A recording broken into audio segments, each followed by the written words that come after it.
Hello guys, hello. This is for Scorpio, welcome dito sa aking channel. Kapalaran 88H Scorpio.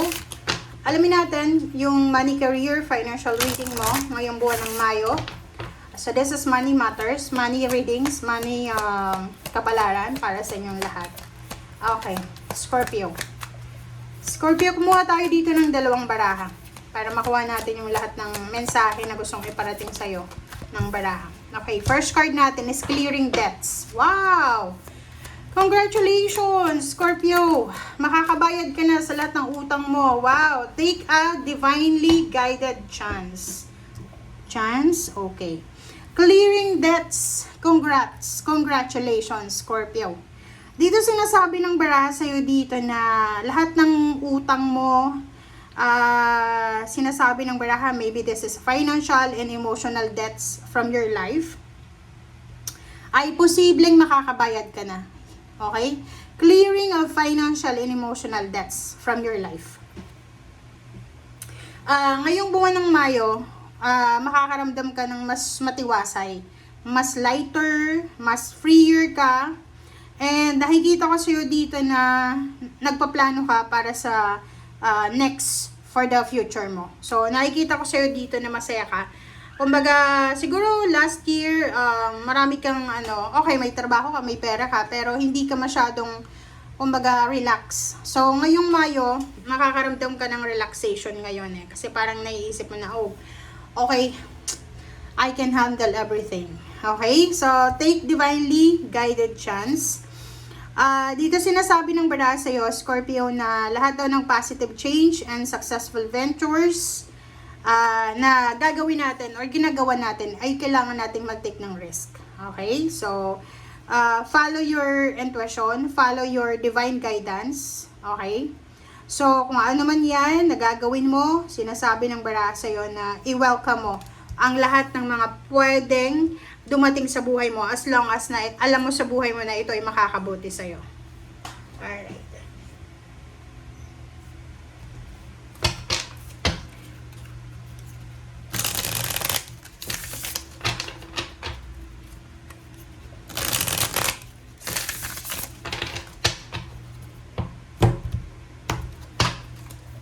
Okay, first card natin is the Hermit.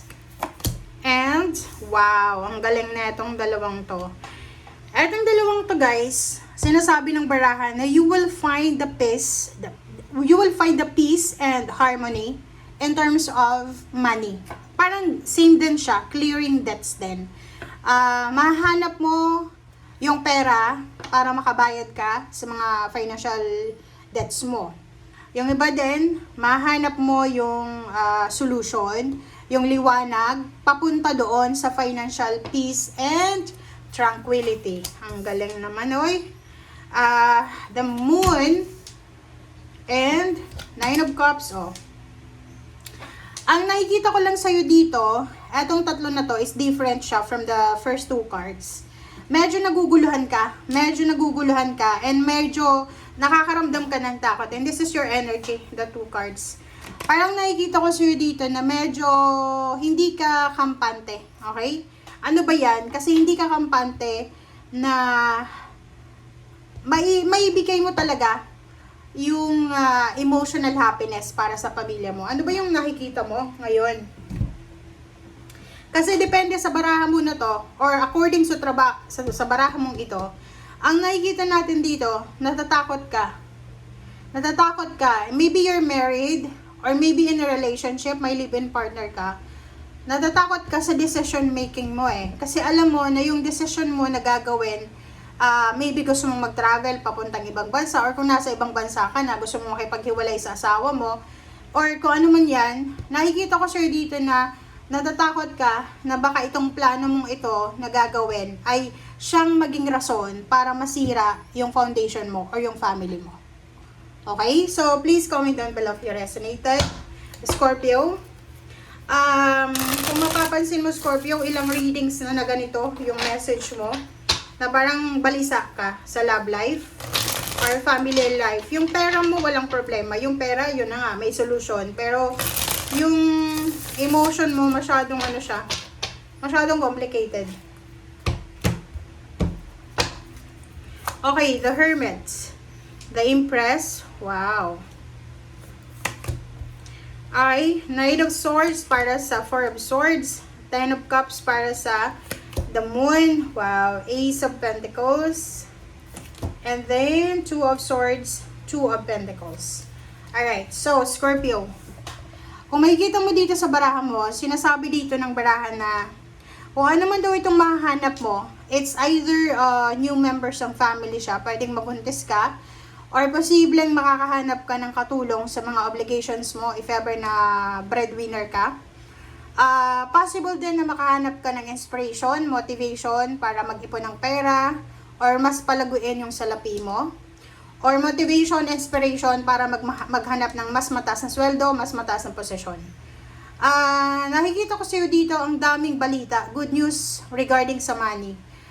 Yun na nga, makakatanggap ka ng mga balita, communication, na yung, like for example, may hinuhulugan kang bahay, lupa, sasakyan, or ano ba yan. Nakikita ko sa'yo dito na medyo, kumbaga kakalma ka.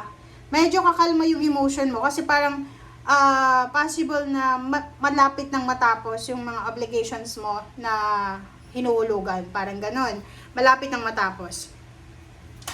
The Moon and Ten of Cups. Oh, yun nga. Sabi ko sa'yo kanina diba dito? Parang nakikita ko na wala ka namang problema sa pera. Okay? Literal, wala kang masyadong pinoproblema sa salapi. Ang pinoproblema mo dito is relationship. So, natatakot ka na baka magkaroon ka nga ng pera, magkaroon ka nga ng limpak-limpak na salapi, mawala naman yung pamilya mo. Masira naman yung foundation mo or yung family mo. Ace of Pentacles. So, nakikita ko sir dito na isang balita ang matatanggap mo from the member of your family, like from your parents or siblings or from your partner or anak or asawa or apo or kung sino man siya na posibleng siya ay nakahanap na ng trabaho. Pwedeng na-promote siya sa trabaho, nadagdagan yung sweldo, or whatever man na kumbaga progress or growth na nangyari sa buhay financial mo. And the last two cards natin is Two of Swords and then Two of Pentacles. So, sinasabi ng barahan sa'yo dito na yung reading mo is same with the Pisces. So, same energy kayo, panoorin mo. There's an opportunity here. May oportunidad ka na umasenso.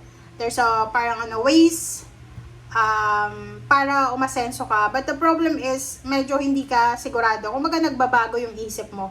Like, halimbawa kung nasa Pilipinas ka, gusto mong mag-ibang bansa, pero biglang magbabago yung isip mo. Or nasa ibang bansa ka na, gusto mo nang mag-for good sa Philippines, tapos biglang nagbago ulit yung isip mo. So, parang ganon.